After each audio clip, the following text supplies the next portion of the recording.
Hi everyone, you're welcome to the Trillionaire Math. In today's video, the problem before us here is to find the derivative of sine inverse of x using the definition of derivative. Let's get started.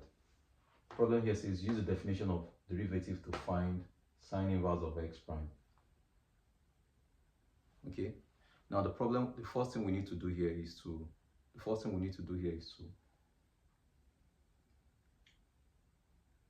express sine inverse of x to be equals to y.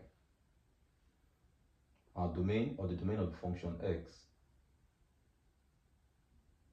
takes value from -1 to +1. And the y here takes value from minus pi over 2 to pi over 2. Now, we want to let's express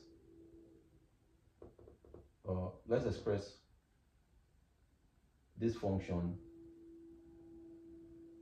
Let's express x to be dependent on y, and to do that, we'll apply what?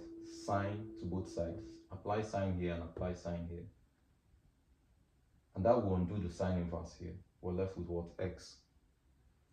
Sine will undo the sine inverse. That will be left with what? X. Applying sine here to y would have sine y. Now, x is equal to f of y, meaning x is dependent on y. Now let's take derivative of x with respect to y. So dy dx, we have the y, we have the x dy. Now to define our limits, or to write our limit definition, of derivative in terms of dx dy, we express that as follows.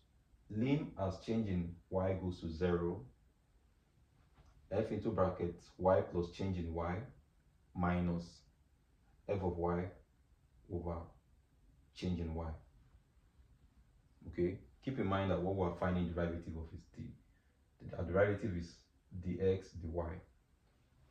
Now, our y here is equal to sine y, putting sine y here, f into brackets y plus change in y. Now, it's equal to sine y plus change in y.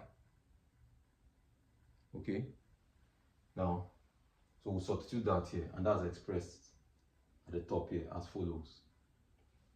Write limit as change in y goes to 0 here. Also write this change in y below here. Now, you recognize this sine double angle formula, and that's expressed as follows: sine y cos change in y plus cos y sine y. Bring down the minus sine y, bring down the change in y, bring down the limit as change in y goes to 0 here, and all of that is expressed as follows. Now we'll have sine y here, we'll have minus sine y here. Factor that out, we'll have sine y. We're left with cos change in y minus 1, and that's written here, over change in y. On this positive side, we'll have cos y sine change in y over, we've made change in y a common denominator to this side and this side, have over change in y here. Now when I apply limits to this side, apply limit at change in y goes to 0 on sine y. That's to remain sine y. There's no change in this. Sine y is independent of change in y, so we'll have sine y. Apply limit at change in y goes to 0 for this expression. It's something we've proved here. It's equal to 0. It's something we've proved in this channel, and it's equal to 0. That's what is written here. Apply limit as change in y goes to 0 on cos y. Cos y is independent of change in y. We're left with plus cos y.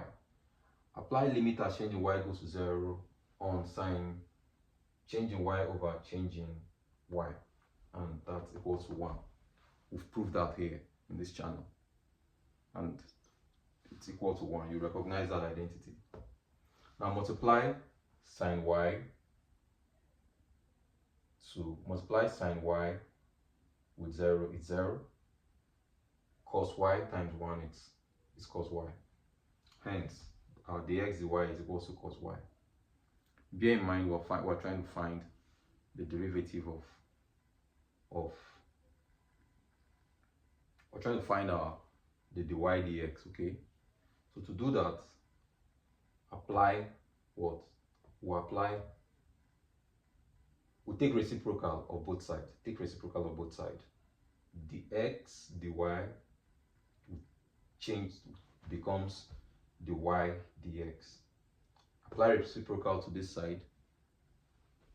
Cos y will then become 1 over cos y.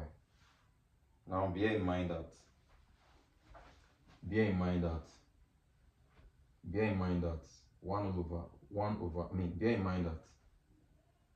cos y here can be negative, okay? I mean, not negative, I misspoke. Cos y here can be 0. Derivative of this is defined where cos y is not equal to 0. Hence, I would say 0 is less than cos y, is strictly less than cos y, and it's less than or equals to what? 1.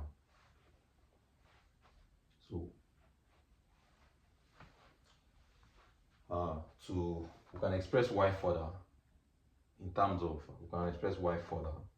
okay? And to express y further here, let's go back to x equals to sine y here. Sine of an angle is equal to x over, let's say, 1. So this is saying opposite over hypotenuse. Let's express that on a right angle triangle and use Pythagoras theorem to find what we can express cos y as, okay, given this information we have here. Now, opposite is x, hypotenuse is opposite is here, so we'll write that as x, right here to be x. Hypotenuse is on this side, okay, and hypotenuse is 1.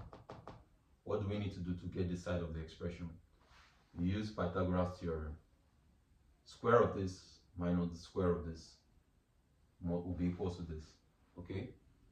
Hence, our dy dx, which is 1 over sine x, in fact, cos y is equals to this expression here. It's adjacent over hypotenuse. So all of this is expressed as 1 over root 1 minus x squared. And for this definition, or for this derivative to be defined, okay, this here can be equal to 0. And how do we write that? Write that absolute value of x must be strictly less than 1. Another way I can express it is to say that minus 1 is strictly less than x and is strictly less than 1.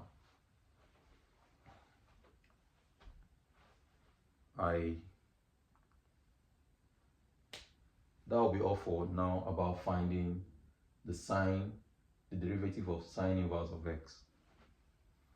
If you find this useful, if you find this video useful, please subscribe, share, like, and also join my exclusive group, the Obiora Eken and Francis. Subscribe to Obiora Eken and Francis.